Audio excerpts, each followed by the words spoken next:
All right, everybody. Sick Talks number 117. I'm here with Tyler Watamanuk, who is a writer and a newsletter person and a historian now, circa the publication of his most recent book of streetwear, a subject that is near and dear to my heart. Um, Tyler's over in Brooklyn, someplace, although actually in the preamble to this, I didn't catch where. Where are you? I'm actually up in the Hudson Valley. I'm like 2 hours Oh. north of the city. Yeah. It merely looks like Brooklyn. Sorry. Tyler's in Everything is Brooklyn. covered in snow. So it's kind of like, oh, New York is one and the same. Yeah, he's in the Brooklyn of the North. Well, in any case, Tyler, so this conversation's been a long time coming because Tyler reached out about getting me a copy of his book, which is called Bigger Than Fashion: How Streetwear Conquered Culture. Came out on Rizzoli in November, and I got the advance and read the book, over the course of a couple of days, kind of devoured it and really enjoyed it, and have been talking to Tyler ever since about getting him on the show. So I'm very pleased that you're here, Tyler. Thanks for joining me. No, perfect. Happy to be here. It's it has been a long time coming, both in terms of the sort of coordination around having you here, but then also just like that book. This is sort of like this band could be your life type shit for me, where the culture, the company, the people that you described, I have so much personal overlap in that world. I'm sure you do as well, and so it was really fun reading through it and being reminded of all of the people and all the places and the moments and stuff, as well as identifying some things that were important to you or important to the culture that didn't really cross my transom either. So I learned a lot from it, which was cool. But I guess going back further than that for a second, I actually became familiar with your name through Sitting Pretty, right? The newsletter that you started and eventually moved into the world, the dirty verse, so to speak, with Yeah. former guest of the show, Daisy Alioto. How did you where does your story as a writer, begin? Yeah. I kind of fell into it. I started writing, I would say like in my late 20s. I'm 38 now. Um, and it's one of those things like growing up, I was way more of a music guy. I used to play in bands. That was kind of my life. So when you mentioned this band could be your life, it was so funny because it was like almost these parallel worlds in a lot of ways of like Right. these different undergrounds.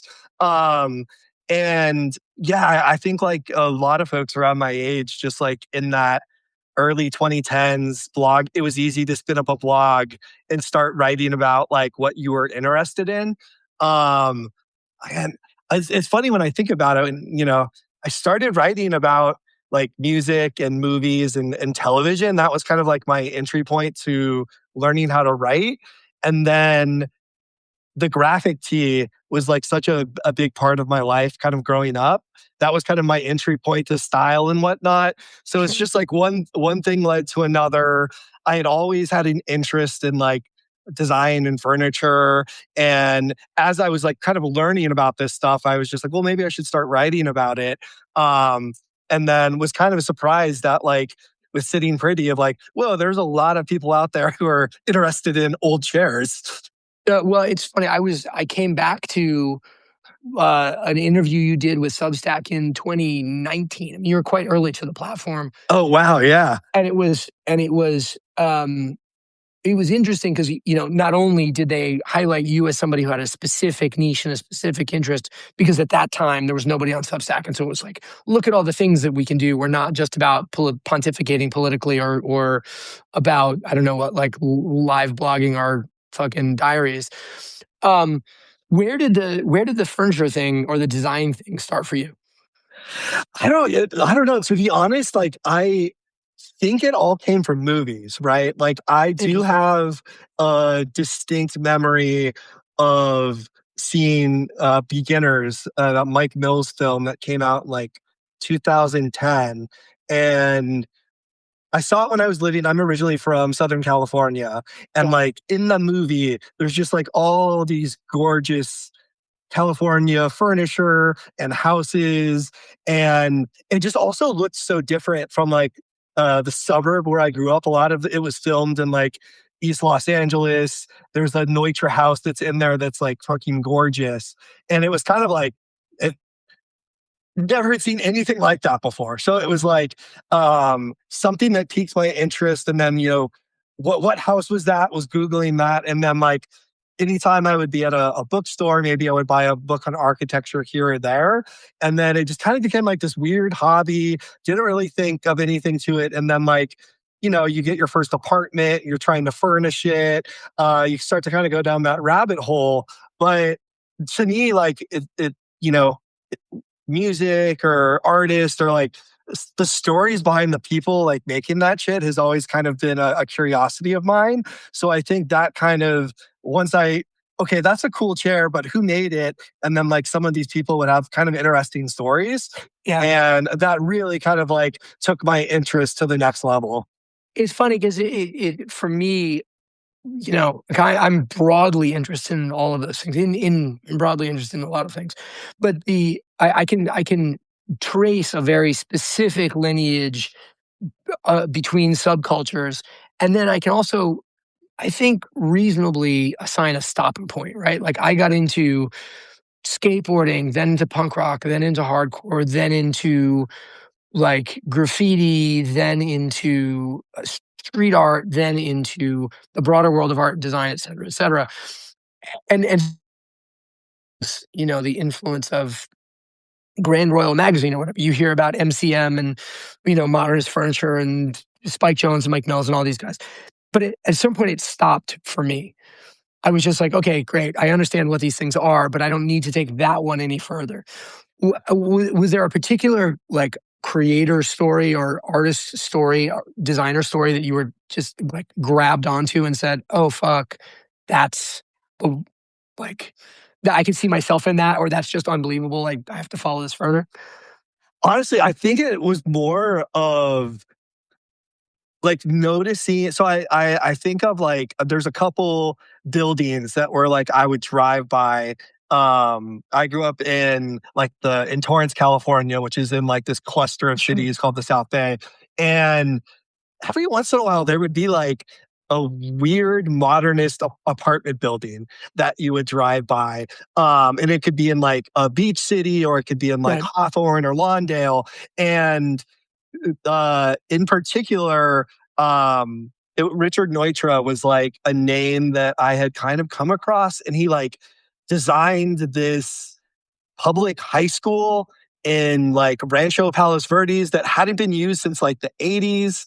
And then I remember it had like maybe reopened. But so it was like, to me, I would just describe it. It was like hidden in plain sight, right? Like Right. some of the Eames chairs that you might see was kind of like, whoa, this is like kind of a married couple like making this. And then you kind of like find out, okay, they had their office space, and then like Ed Ruscha's in the same area, Santa Monica. What like, so yeah, again, it was just like I can't pick one specific one. I felt like I just kept pulling the thread, and there wasn't that like resolution point where I was like, okay, I've had enough. It was like, no, let me just kind of keep seeing where this goes. Did you feel at any point like you had arrived at a taste level or a point of view that was sufficiently sophisticated? Like you sort of like, okay, now I know what I'm talking about here. Oh man, I still feel like I know nothing, like in a lot of ways, to where I think in a lot of things in my life, and I think too, just like work, creative pursuits, I tend to put a focus on like the finished results of like not so much about the journey of how I get, but like, fuck, I gotta get this thing out the door. We gotta ship this, gotta send the invoice, gotta pay the bills, whatever. And I think like an interest like this, which is always weird when like your interest then becomes the thing that you luckily can get paid to do. And it kind of like muddies the water. But for me, I'm like, it's all about the journey. So where like even now, you know, I maybe look at a chair that I would have bought 10 years ago, like, ooh, I don't know if I would have bought that one today. Right, sure. It's almost kind of like maybe like tattoos, right? Like first of the couple ones I got, not sure I call them my favorites, but like it's all part of the journey. Yeah, I mean, you're talking to a guy with 0 tattoos, so it's I'll have to take your word for it. Yeah, it's the thing that you just touched on was also the idea of being, like, hidden in plain sight, or this value that's hidden in plain sight, or seen a different way, being accidentally surrounded by all of these stories and these rich worlds that you become aware of. One of the things that we, you know, went back and forth about a little bit on email was this. Speaking of Rocher, was this copy of 26 gasoline stations that I have that my father found at a gas station, not a gas station, sorry, the books about gas stations. He found at a garage sale in LA in 1971, just Holy like, shit. so and I have, by virtue of spending many years in skateboarding and advice and in this sort of world of culture that I sit in now, I have stumbled into many of those sorts of things. Like, to put it in the words of Andrew Coulter Enright in How to Be Fashionable, you fall asleep on a stranger's couch, later realize it was Eames' original, right? You sort of recognize the Yeah. value after the fact. Hey, is that how you sort of get to storytelling generally, or do you, I don't know, do you assign a more specific, like, process of discovery? You know, it's funny. I don't know if I would have maybe articulated like what you're saying, I think, but now like I view a lot of things as like links on a chain, right? Like what Yeah, you were saying earlier about your own journey. Like I could think, all right, if it was that movie Beginners that kind of like maybe sparked my interest in like furniture or design or interiors, um, I came to Mike Mills through the documentary Beautiful Losers. I saw that you spoke with Aaron Rose, but yeah. So yeah. it again, like that is all born through like skateboarding and punk rock, and it's like one of those things to where like even when I was doing just some research through like the archives of like the New York Times for the book, like I found an old article. I want to say it was maybe from like 2001, but it was kind of about, I want to say like Wallpaper magazine. It was like a very, New York Times style section article. And it had like one of the designers of extra large who was now doing sculptures quoted in it. And it had James Jebbia, the founder of Supreme, was quoted in it. And he was like, oh, sometimes we'll play like Eames movies in the TVs in the front of the Supreme store on Lafayette. And then you're like, whoa, all this stuff is kind of connected like in a weird way. And I feel like those connections are the most interesting part to me when these two worlds kind of like bump up against each other. Right. And then I also think like what you said earlier, like the hidden in plain sight. There is just something that I think, what a joy to sometimes move through the world with that sense of curiosity. And I feel like as an adult, right, like or I've gotten maybe further away from the childlike wonder that you maybe as a kid or a teenager. So I feel like in some ways, like, these interests or hobbies are maybe a way for me to like hold on to some of that.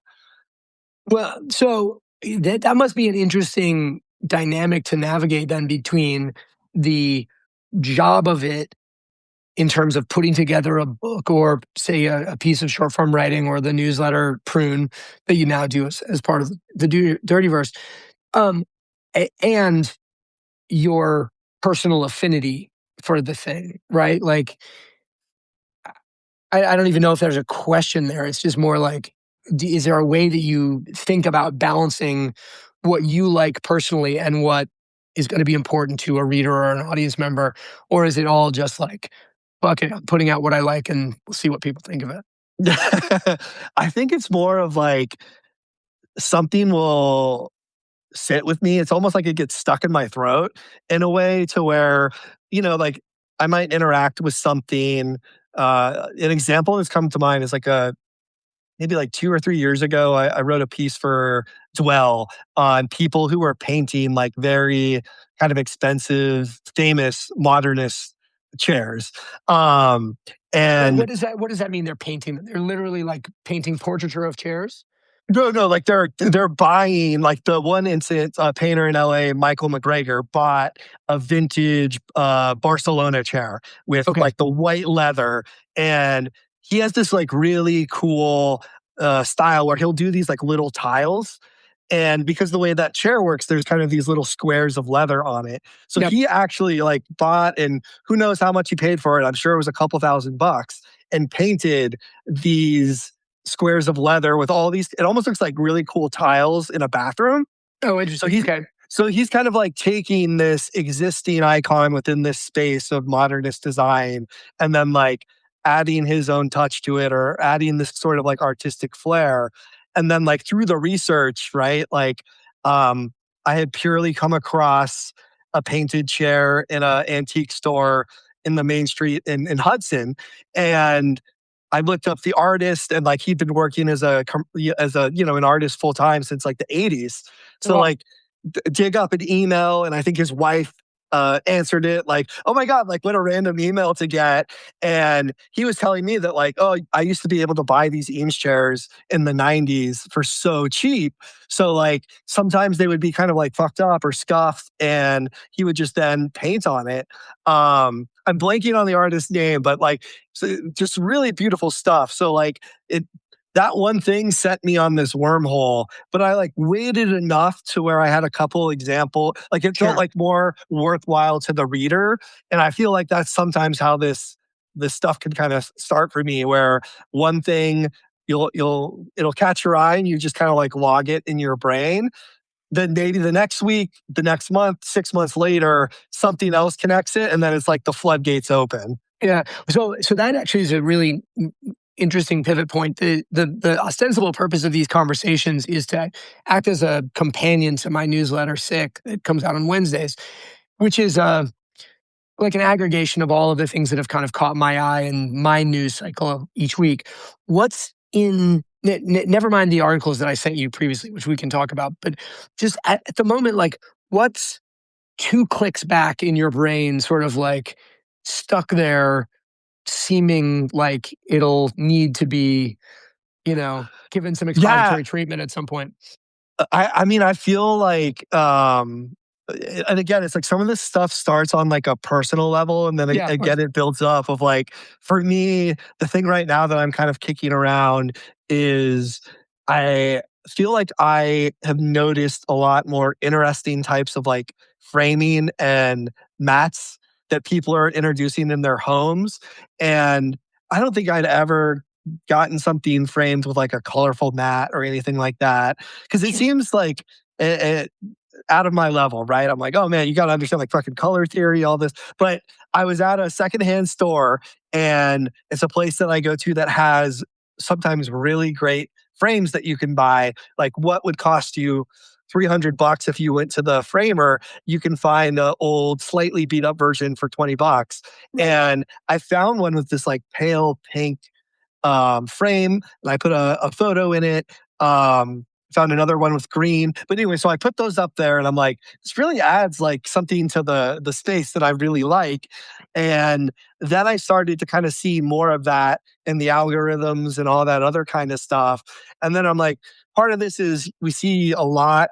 I think we're starting to see this in fashion too, kind of like a little bit of still the backlash against minimalism, where Yep. everyone wanted these like gray desaturated spaces, and now color, squiggly lines, all of this stuff has been populating over the last 5 years. And then like, recently came across someone's Instagram, and like their whole feed was just kind of like tips and techniques on how to pick the right color mat, how to use Oh, negative wow. space in an interesting thing. And then I'm like, okay, so then I start to check the big box retailers, the West Elms, and I start to see not fully, but like we'll I think kind of see that trickle up to the retail level. But yeah, so like something like that to where at one point maybe last year I was like, I'm gonna write about colored mats, and then I sit down to do it, and there wasn't enough gas in the tank Got it. to Okay. require like a full article. And then now a couple minutes later, I'm like, that one's still stuck in my throat, and like hopefully I'll be writing about it within the next month or so. Interesting. And then does that like in your process, does that automatically go to Prune? Does that automatically go to a pitch back to a dwell or a wallpaper or a, AD or something like that? Or does it just like appear fully formed and then you go, all right, now this is where it belongs? Yeah, like to me, it's such a prune story, and I think that's what's been so fun working with like Daisy and Dirt is you're kind of like what I've noticed, right? Like I think even with Sitting Pretty, a lot of the original ideas when I was first writing on Substack were like this idea is almost too niche to land at a publication to where I feel like that was maybe a problem of mine is like I would have something that I thought was interesting and then like so much of the feedback I could get would be like how can we broaden this, how can we broaden this, and then I think it kind of loses the original angle or the thing that I thought was so Yeah. compelling.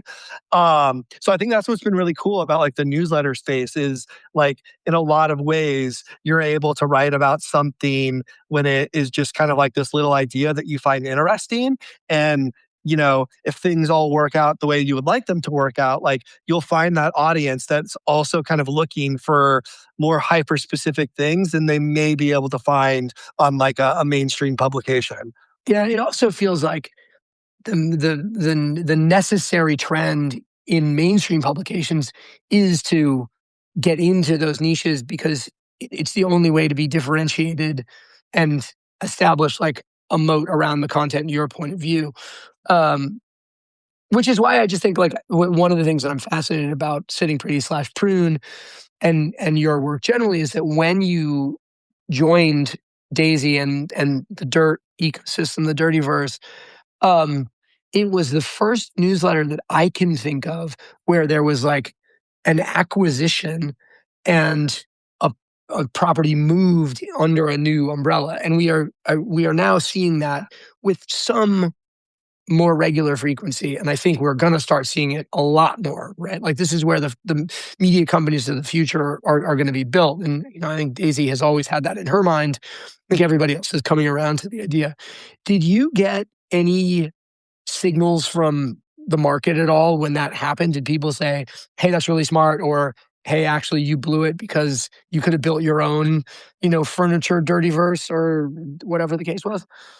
Yeah, I mean, I think it was one of those things where, like, a lot of people were like, "Wait, you sold a newsletter or your newsletter was acquired?" Like, it almost didn't fully register, and, I even remember, like, when my book was coming out, like, talking with my publisher, and they were like, "Are you on Substack?" Like, it was, like, trying to explain the trajectory because there was also this brief moment where Sitting Pretty was on Meta's Bulletin, which was this, like, short-lived newsletter platform. And Oh, I okay, think gotcha. like in a lot of ways, like it's like we're writers and we're trying to tell these stories that we think are interesting, and like the market is just like fucking swirling around, and you're like Sitting Pretty was originally a twice monthly column for Garage Magazine, which you mentioned Yeah, I bias of. didn't, I didn't know. Yeah, so it's one of those things of like it started at Garage before Garage was at Vice, but you just kind of watch it get like kicked around, and sometimes you're lucky where like the incoming editor will take the baton from whatever editor had assigned it, and then other times they won't. So you're like, I got to find a new home for this. But yeah, just in general, I think even now. The idea of like a newsletter being kind of acquired or someone kind of building like what Daisy has been doing so well at Dirt. And I think a lot of that was all the things you were talking about of like, oh, you could have like grown this thing or you could have audience this or that. And when Daisy would talk about this stuff, she was just like, she really got it in a way that I didn't, where I was like, I Got just it. want to write about these old chairs and these whatever the thing that I'm interested in. And like the other stuff, just like, I wish it came really easy to me, but it doesn't. And I think sometimes you have to know when you can grow a certain skill set, and then when you just like, I got to let the expert do the thing that they clearly get. Um, and luckily, I think it's been over 2 years since I started working directly in Dirt. I had worked with Daisy, beforehand, but in it's been absolutely great. Like I don't think I look at it and like, oh, what if I would have went this way or that way? It's been a wild ride, but it's been enjoyable. Well, that's cool. One thing about you touched on a second ago, which is about, the baton pass between editors and between, let's call it ownership structures, whatever the case may be, is brought to mind one of the articles that you flagged for me as being interesting. And that was the interview between the New York Times and Anna Wintour and Chloe Mall about Chloe Mall's new first issue of Vogue, which was announced yesterday, has Rosalie on the cover, and which I think, by most reviews seems to be pretty close to Anna's world, right? Not a major evolution. What was it about that conversation, though, that struck you and made you flag it for me? Yeah, I mean, I think the immediate thing is like in the beginning, um, Anna was kind of talking about like how part of the reason her successor was picked was like that she was less interested in fashion than Anna was. And I thought Interesting. that it was just an interesting way to kind of like think about the role of like what you were saying earlier of like publications maybe going like more into specific niches or hiring writers that kind of deal with really hyper specific beats. But just the idea that like a Vogue, or at least the Vogue that I've kind of come to know in my generation, was so fashion centric that that wasn't like number one on the call sheet when they were trying to pick this next person. And the fact that they were, Anna, I don't remember exactly what she was saying, but essentially, like, she's interested in art and culture and movies and all these other kind of things where you're almost like, you know, is there greater cultural capital in some of those things than there was in the heyday of Condé Nast? Like, I don't know. I don't have any of the answers to those, but it just made me think of all these other questions, and I just thought that was really really interesting. Well, it's an acknowledgement, right? That to have true audience engagement, you've got to be in conversation with them on multiple points along their lifestyle journey or multiple occasions in their lives, and then also that you know we have been talking about how fashion companies are becoming entertainment companies with the hiring of the chief entertainment officer or whatever she is at the Gap, right? How fashion companies have become media companies with Sean Baker's new film with Michelle Yeoh and Spike Jonze and Helena Rain doing, the Tiger, et cetera. So it does feel like the next great fashion story probably comes from some area that isn't fashion, and the next great furniture story might come from fashion, starting as a fashion project. Um, yeah, it's interesting. Do you work across those kind of vertical lines within the media business much? Like, you're clearly a particular kind of fashion, a particular kind of like, well, streetwear, let's call it, or menswear, design, furniture, interiors, etc. Have you ever done stuff that gets into women's fashion or gets into, I don't know, like aerospace engineering or No, politics or whatever? no, yeah, it's like one of those things that I think also in my career, like I've kind of been really lucky to go where my interests have been, which is kind of nice because you have like you have like a built-in frame of references, and it kind of maybe speeds up like any research that you have to do. I mean, like even with some of the writing that I've done for GQ over the years, like I didn't know anything about like runway fashion when I first started Sure. writing for them. Like we were talking about earlier, like the graphic tee was like that was fashion to me. Um, but again, like anything, like there was a curiosity that I had, so I kind of learned a lot. But then there's also like the idea of writing about like women's wear, I wouldn't even really know where to start.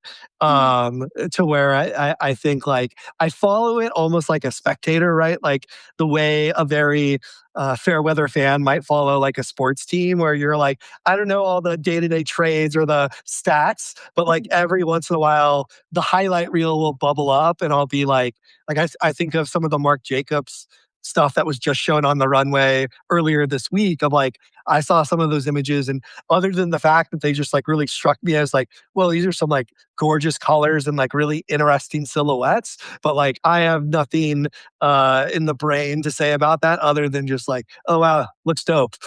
Yeah.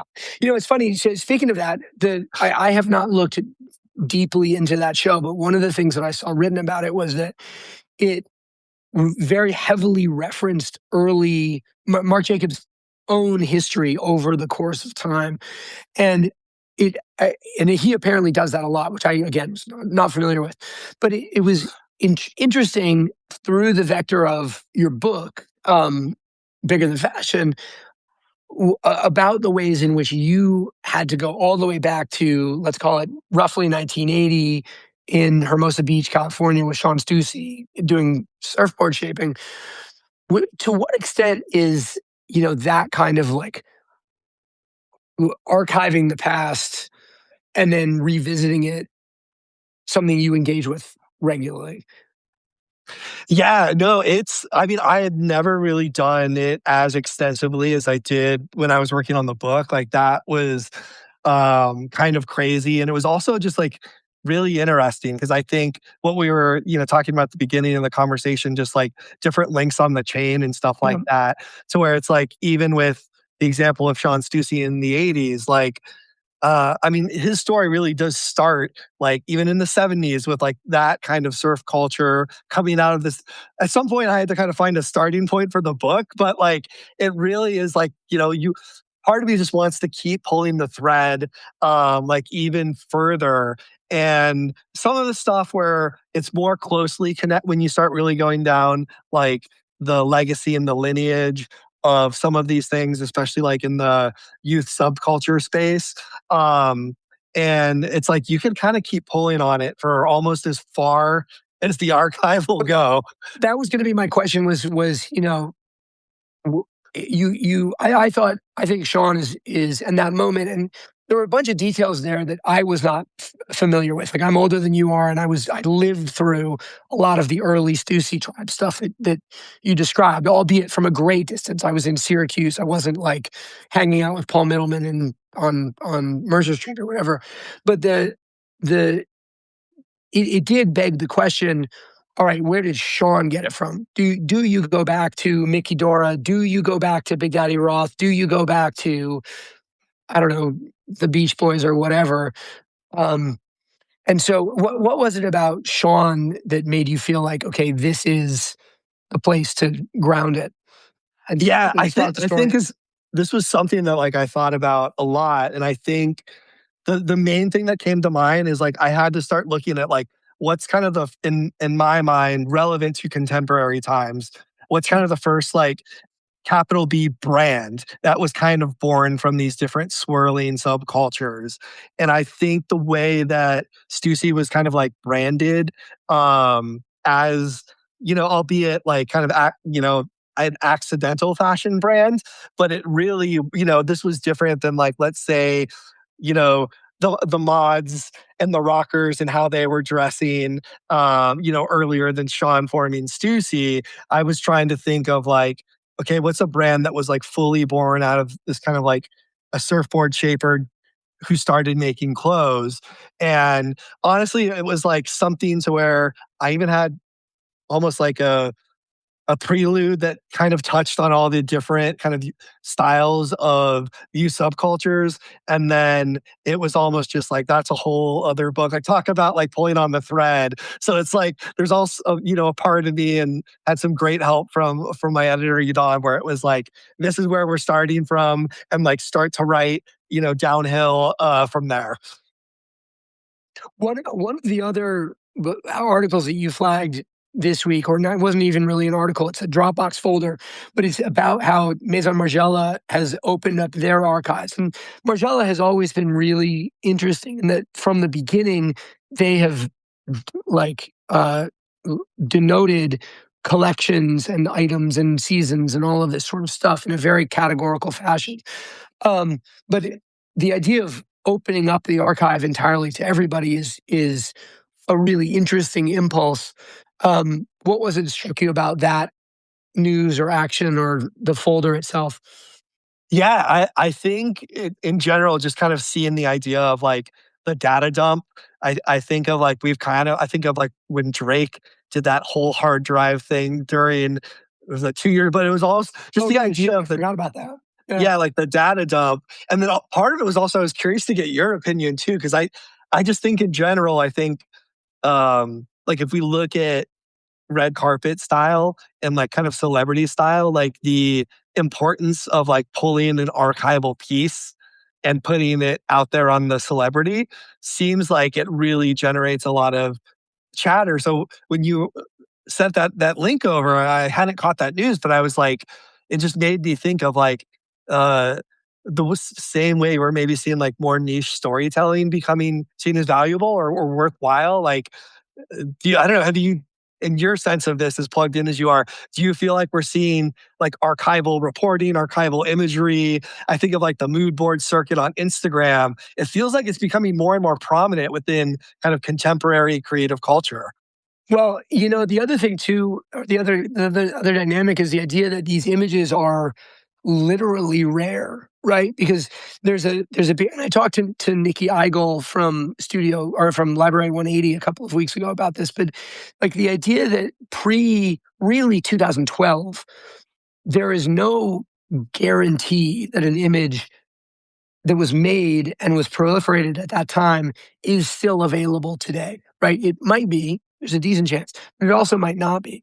And so the idea of actually rare imagery, not because we don't know how to find it, which is the way that, like, let's call it Justin Saunders would have described the rare imagery on Jound, but that it literally doesn't exist in a digital capacity is the thing that I think we're going to start to see more and more of.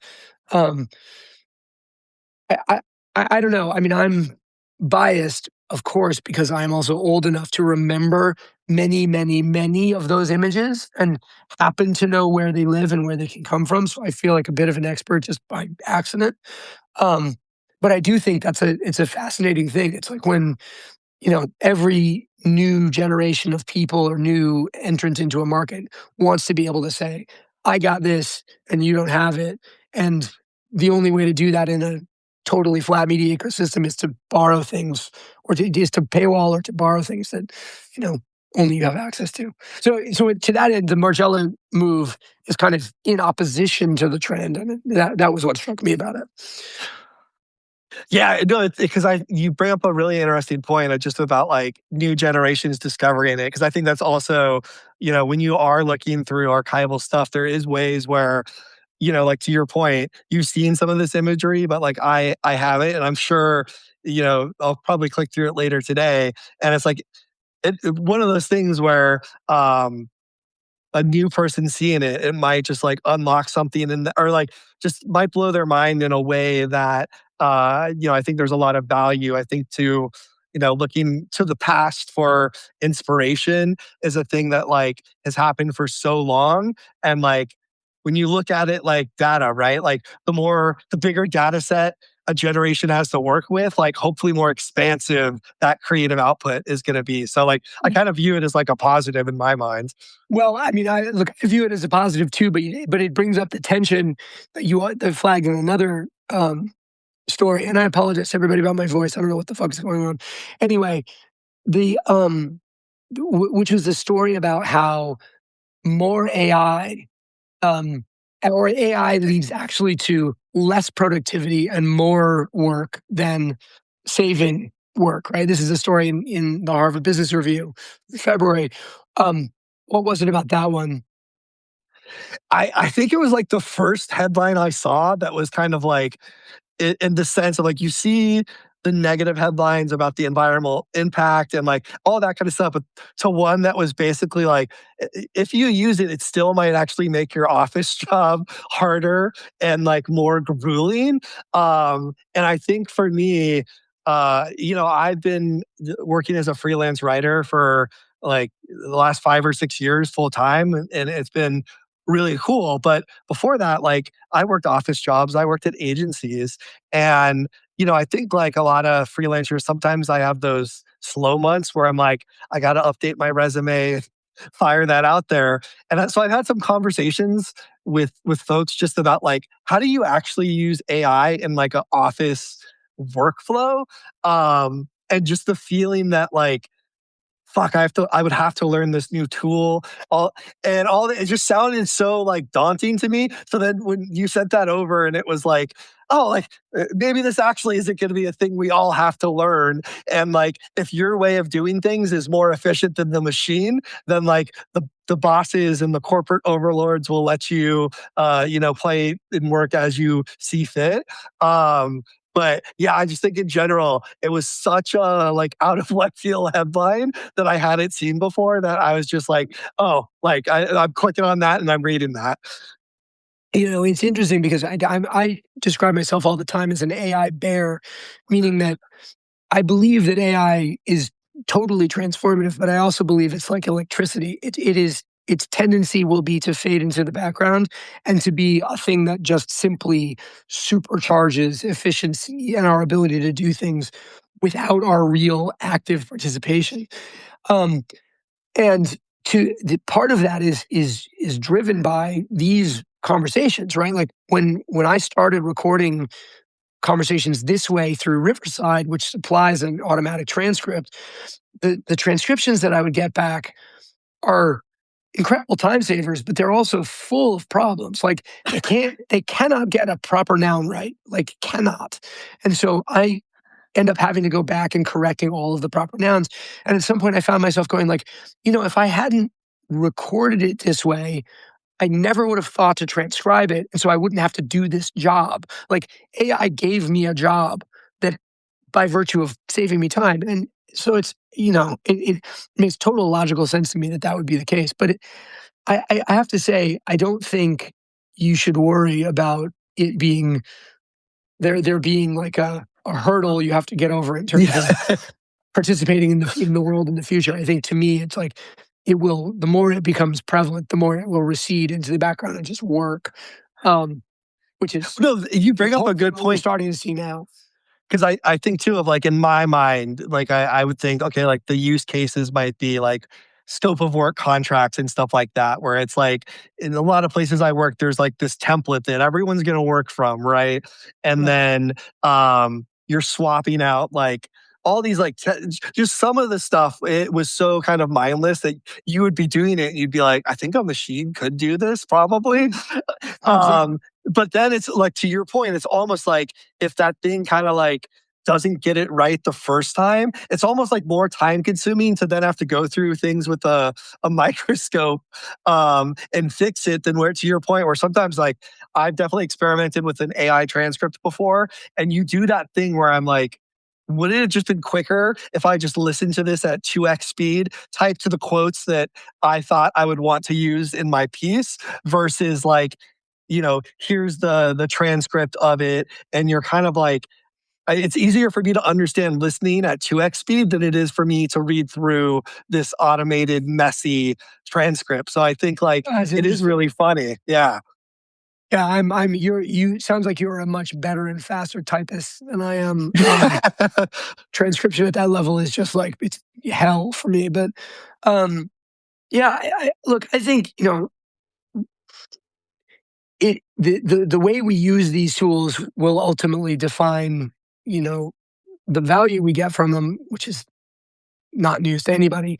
But the interesting thing, particularly as people who are sort of media, well, you certainly participate in the media, and I'm adjacent to it, is that it is easier to call a almost permanent state on it right now as it's developing because that's what derives the headline and derives the sort of instantaneous value than it is to wait and see.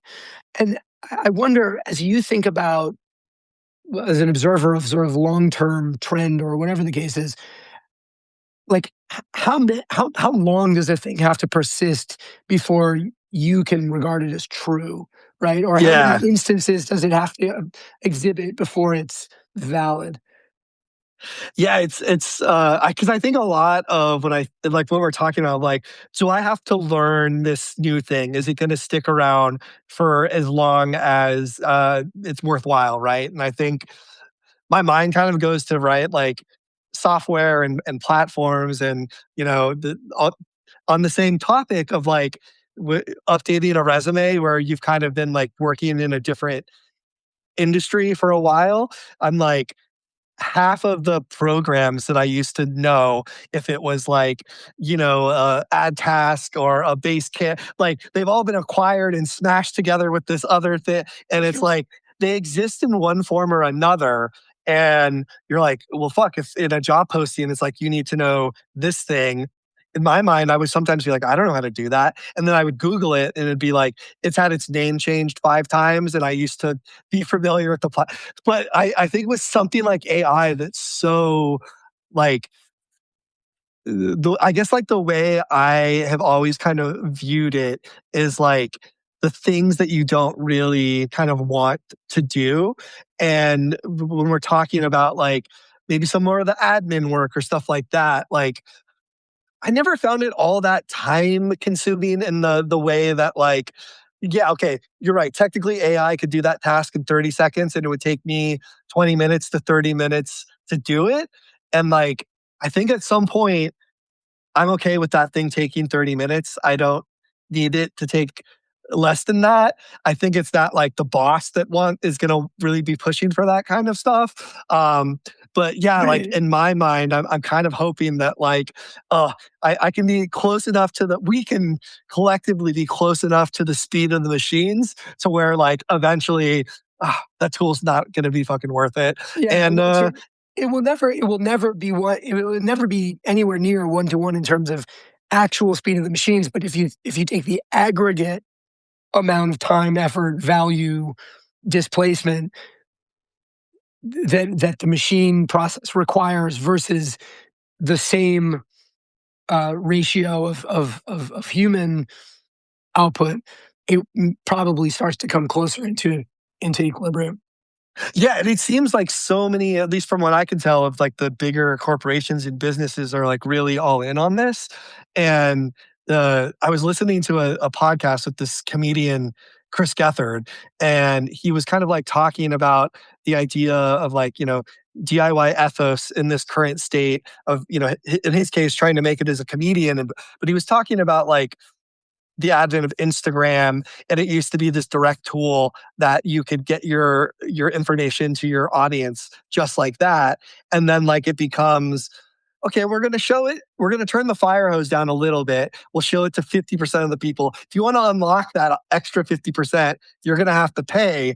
And I also am assuming like at some point, all of that stuff, the ads, the pay to play, all of that is going to be woven into these AI tools in a sense that where it's like, I feel like we've seen so much technology where like you work it into your business. I think of like the pivot to video, like all these things. And then like eventually some CEO at the very top makes this decision and the whole thing comes crumbling. So it just seems weird that like people are so sprinting towards it to where, yeah, let's work in a little bit here, sprinkle a little bit there, but like going all in on any technology just feels like it's such a risk at this point. Yeah, what's funny is there's a former guest of the show, Michael Miraflor, tweeted something about how the vibes are so bad right now because our technology companies are ruled by swagless dorks, and there is something really to that I think is is the flip side to all of that, which hopefully gives guys like you and the people that pay attention to your work and your oeuvre and just your way of looking at the world a lot of hope, which is that you can't teach taste, and you have to come to it by experience, by exposure, by um, you know study and osmosis to some degree.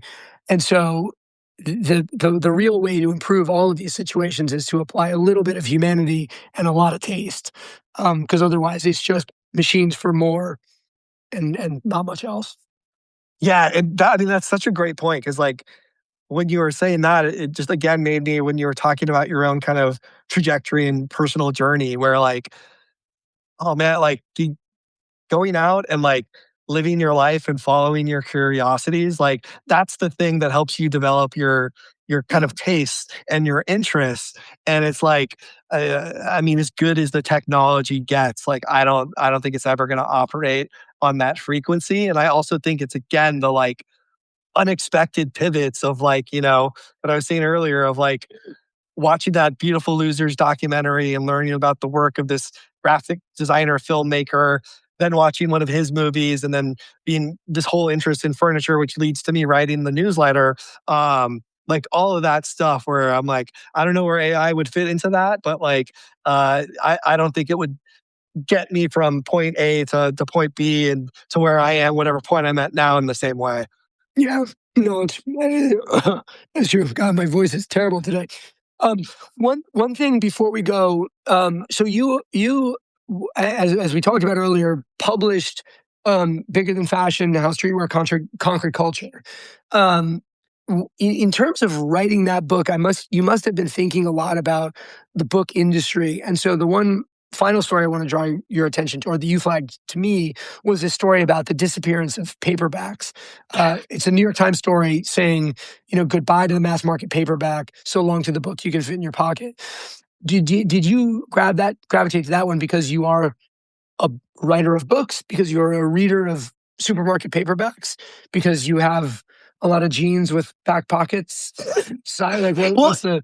it's so funny you say that because like the immediate thing that when I saw that headline, I thought of like just in general, or like I feel like I've just been reading either like older novels. So like I have gotten some more mass market paperback, but like the idea of that as like a cultural artifact, like a CD or a vinyl record or a whatever.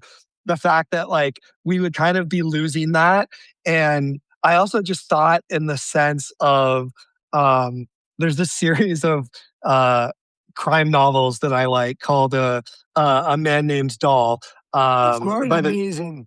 Jonathan Abe's. Yeah, like, Amazing. and just a lot of those books, there's always like some sort of like the visual textures is like the guy has like a paperback in his sport coat, or just like one of those things where I'm like, the fact that that's no longer going to be like a frame of reference that a novelist can pull from like 10 years from now or 20 years from now won't be as common. It's also like, I'd be curious, for someone to do more thinking about it, like in terms of the way of the CD, like when we kind of lose these different physical mediums, is that related, or is this one where I'm like, the soft cover is not that different than the mass market, but there was something about that package that was like, it was so like mini disc of it to where I'm like, oh, it's going to be a bummer that just like visually it's interesting to hold. And, the old ones, they always like have such a specific smell, but, yeah, it was so funny, just like all these different levels where I'm like, we're losing that thing, but we're also losing so much more. Yeah, that's actually really interesting. It's like the idea that the item, when it becomes obsolete, is, there's a reason to maybe mourn it or miss it, but all of the trappings that come with the item are also disappearing, and we tend not to think about them in the same way.